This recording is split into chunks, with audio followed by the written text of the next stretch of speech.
The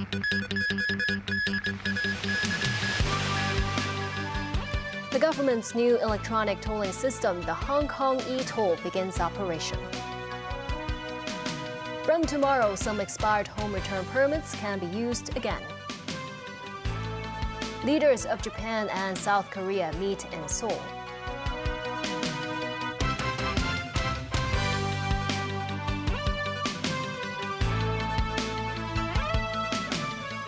Good evening and thanks for joining us.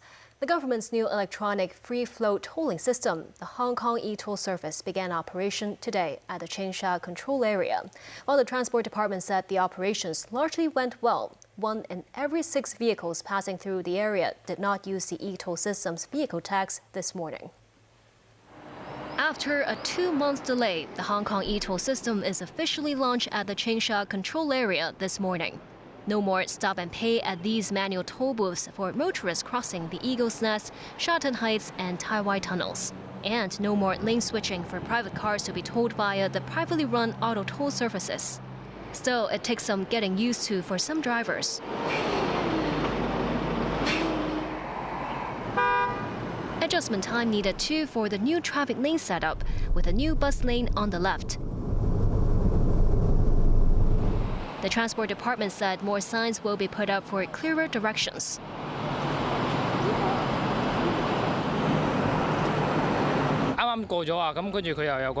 This driver said he applied for the Hong Kong ETO vehicle tag but hasn't registered for an account. He said he received a message reminding him to pay the toll online right after he passed the tolling point. Lawmaker Ben Chan, who chairs the transport panel at the Legislative Council, tried out the new payment system this morning. This is a toll sensor on the gantry near the entry of the Eagle's Nest tunnel. The payment system will detect the vehicle tag fixed to the windshield and charge the tolls. For vehicles that haven't got the tags yet, the system can track their license plate and send the bills to the drivers. I found we can save about 1 minute's time instead of stop the car to pay. So very smooth. I hope this smooth can carry on to tomorrow because tomorrow is the working day. Commissioner for Transport Rosanna Law said up until 10 a.m., some 6,100 vehicles passed through the Changsha control area. The government says the system couldn't detect around 1,000 cars. She added if drivers do not receive the SMS payment confirmation straight away, it might be because staff are manually verifying the license plates. The government expects the Shing Mun tunnels and Lion Rock Tunnel will be next to have the Hong Kong ETO system implemented. The system will then be extended to all government toll tunnels within this year. Jackie Lin, TVB News. Beijing's National Immigration Administration announced last month the validity period of some expired home return permits for Hong Kong and Macau residents will be extended from tomorrow. MTR said today such passengers can buy tickets for the high-speed rail through specific channels starting tomorrow. Individuals who hold a permit with a validity period between January 1st, 2020 and December 30th this year will receive an automatic extension to December 31st this year. In response to the policy, MTR said those passengers can buy high-speed rail tickets via different methods, including the ticketing counters at the West Kowloon Station and the 12306 China Railway website. The government said appropriate punishment for anthem errors is needed after the Hong Kong Ice Hockey Association did not fully follow guidelines. The Secretary for Culture, Sports and Tourism, Kevin Yeung, said the government supports the Sports Federation and Olympic Committee investigating the case. Veronica Lin reports. Following a game that the Hong Kong ice hockey team played in Bosnia in February, a song related to anti-government protests was played instead of the national anthem. The Sports Federation and Olympic Committee of Hong Kong, China, or SFNOC, asked the Hong Kong Ice Hockey Association to submit a report 3 times in the past 3 months and have begun the process of suspending its membership. In recent days, the two sides have yet again criticized each other. Kevin Yeung, Secretary for Culture, Sports and Tourism, said the anthem issue is a serious matter as it damages national dignity. He stressed that it's important for the SFNOC to investigate the incident and appropriate punishment given to the association for not following the guidelines. Young said that the association acknowledged this in their report, adding that they are capable of following the guidelines and stopping further blunders, such as at this year's Women's Ice Hockey Championships in Romania, where the correct anthem was played. He also said that after the punishment, a new page should be turned. Yang added both sides should work together to the benefit of the athletes and ice hockey in general. Veronica Lin, TVB News. Financial Secretary Paul Chan says the city's economy is still at the early stage of recovery, and more efforts are needed to bolster the recuperation. In his latest blog post, the finance chief said the total revenue for restaurants jumped 82% to $27 billion in the first quarter, compared with a year before. He admits the notable surges partly due to the low base effect, as the city's catering industry was affected by social distancing measures last year. Meanwhile, retail sales rose 24% year-on-year. Chan said if there are no drastic changes in the external environment, the city's economy would likely see further recovery this year. The city is experiencing unstable weather, with the Hong Kong Observatory hoisting this year's first red rainstorm warning signal. In Sham Shui Po, it rained heavily in the afternoon. Many waterfalls appeared on the exterior of the building, rainwater falling onto the canopy down below. At a playground near Wong Nai Chung Road, a tree fell over and crushed a vehicle. Thunderstorms brought on by a trough of low pressure have been affecting the coast of Guangdong. The observatory issued an amber warning at 12 and raised it to red an hour later, before downgrading it back to amber at 12:45 p.m. and canceling all warning signals half an hour later. The second gourmet food fair was temporarily closed before reopening at around 4 p.m. Overseas, the leaders of South Korea and Japan have met for their second summit in less than 2 months. They're aiming to mend long-running historical grievances and boost ties in the face of North Korea's nuclear program and other regional challenges. Jason Tan reports. Japanese Prime Minister Fumio Kishida and his wife attended a welcome ceremony in Seoul, ahead of a meeting with South Korean President Yoon Suk-yeol. Yoon and his wife officially greeted the Kishidas in front of the presidential office building. Kishida's visit is the first by a Japanese leader to Seoul in 12 years. During the trip Yoon made to Tokyo in March, the two sides sought to close a chapter on the historical disputes that have dominated Japan-South Korea relations for years. Kishida will visit South Korea from Sunday until Tuesday. On the eve of the visit, hundreds of activists gathered in downtown Seoul to voice their opposition against the visit. They held banners that read, "Japan should apologize to forced labor," and condemnation of Yoon Suk-yeol government's humiliated diplomacy with Japan.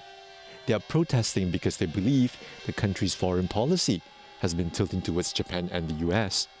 Still, during the bilateral talks, Yoon said cooperation between Seoul and Tokyo was essential, considering the grave international situation.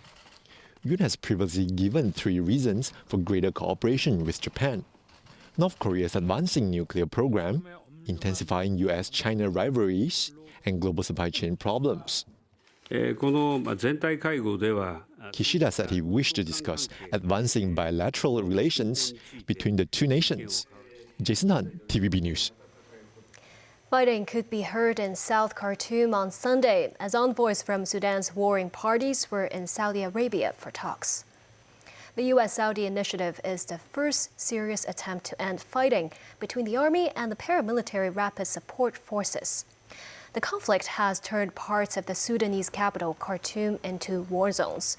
While mediators are seeking a path to peace, both sides have made it clear they would only discuss a humanitarian truce, not negotiate an end to the war. Meanwhile, a Chinese peacekeeping unit has completed the missions of evacuating United Nations staff members stranded in Abu Qasa and Tishwin.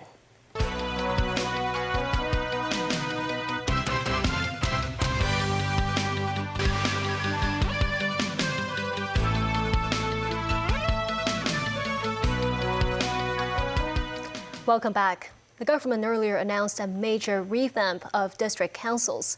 The ministers responsible said on a TVB program that the government will not appoint liberal candidates as district councillors to make the councils more politically diverse. Mo Sang-ai reports. Only 20% of councillors will be directly elected in future district council elections, with the rest being indirectly elected and government appointed. The change came after the government's proposal was approved by the Executive Council last week. On the TVB program, Secretary for Home Affairs Alice Mark and Secretary for Constitutional and Mainland Affairs Eric Dunn said a reason behind the electoral reform is to improve diversity. Mark, however, said authorities will not consider appointing Liberal people to achieve diversity, as that would also be unfair. Mark stressed the function of the party is to advise the administration, adding district councillors are not required to pick a side when an objection appears. Rather, they should reflect the debate truthfully. As for whether elected councillors have the right to attend mass demonstrations, the Secretary said they can if the event is held legally and does not disturb order and national security. Mimosanai, TVB News. Overseas again, in the U.S., a gunman shot and killed 8 people and wounded at least 7 others at a shopping mall north of Dallas in Texas on Saturday. The gunman was shot dead by a police officer after he began firing outside of the Allen Premium Outlets Mall, according to the city's police chief. 3 of the injured people are in a critical condition, while 4 others were stable. Their ages range from 5 to 61. Aerial images showed hundreds of people walking out of the shopping area located 40 kilometers northeast of Dallas. Witnesses say the gunman was just walking down the pavement shooting anywhere for the most part. Many Thais are voting early in parliamentary elections scheduled for May 14th. More than 2 million Thais registered for early voting out of 52 million eligible voters. The opposition Pheu Thai Party, a populist group that won 5 general elections before 2019 and was ousted by Army Chief Prayuth Chan-o-cha in a coup, is leading in the polls. Its face is Paetongtarn Shinawatra, the daughter of ousted former Thai Prime Minister Thaksin Shinawatra. A strong Pheu Thai Party performance would threaten the military's almost 9-year hold on power. The United Kingdom has woken up after a day of celebration following the coronation of King Charles III in London. A day of colour and history saw millions on the streets. David Garrett reports. The printers roll in London to herald an historic day. The Sunday Times tells the story of a new king, the Carolingian age in the United Kingdom. Special souvenir editions of the newspapers to commemorate history. Britain's tabloids also had their say. The Sun called it Charles's crowning glory and featured several shots of King Charles with Queen Camilla at Buckingham Palace. And this was the moment that encapsulated the day for many. Huge cheers as the newly crowned King and Queen appear wearing their crowns on the balcony. They had stood alongside the late Queen Elizabeth II many times, but this was for them. They looked shocked at the number of people who had come to greet them in the rain. Thousands thronged the mall for as far as the eye could see. The famous road that leads up to Buckingham Palace, a mass of well-wishers. People waved the Union Jack. Some even wore the Union Jack. On the ground and in the skies, Britain showed their pageantry. This from inside the cockpit of a Red Arrows Royal aircraft. You can see a plane to the right trailing blue smoke. The pilots had a breathtaking view of London. This airman certainly seems to be enjoying the occasion. Back on the balcony, Princess Charlotte and Prince Louis were excited. His Royal Highness was waiting too. The jets arrived trailing the red, white and blue of the Union Jack. Then it was time for the national anthem. It was just emotional, just really pleased that today's come and we've got a new king and he's been crowned. I feel great. It's an amazing experience. Once in England, you have to like a bit the monarchy. And the monarchy is important to our country, England. We've been here since 9:30 last night, so it was well worth it. It's been a long, soggy day, but soggy well day, worth it. but Yeah, worth, it's great. yeah. Good to see him with the crown on his head. Not everyone was in favour. "Not my king" was the chant from these anti-monarchy protesters. Over 50 people were arrested for serious disruption. The Metropolitan Police have been criticised for detaining people who claim they were only expressing an opinion. Our intention is to show that there is a Republican movement in the UK and it is growing every single day. Around the Commonwealth, the new king was celebrated. In Canberra, there was a 21-gun salute outside of Australia's Parliament. Later, 20,000 will attend a concert with Take That, Katy Perry and Lionel Richie performing. The two Americans were spotted at the coronation ceremony at Westminster Abbey, Perry in pink alongside the editor of Vogue, Richie in a suit. Some of the royals are expected to attend street parties on Sunday too. Charles III is the oldest new monarch in British history. He is 74 years old. He had to wait a long time, but the king has been crowned. David Garrett, TVB News. Prince Harry attended the coronation of his father, but arrived and left on his own. The king's second son has criticized the royals in his memoirs and in interviews. This was his first public appearance with the family since. He was seen speaking to his auntie, Princess Anne. His wife Meghan and their children stayed in California. Harry was placed 2 rows behind his brother William, the Prince of Wales. He stayed in the British capital for around 24 hours.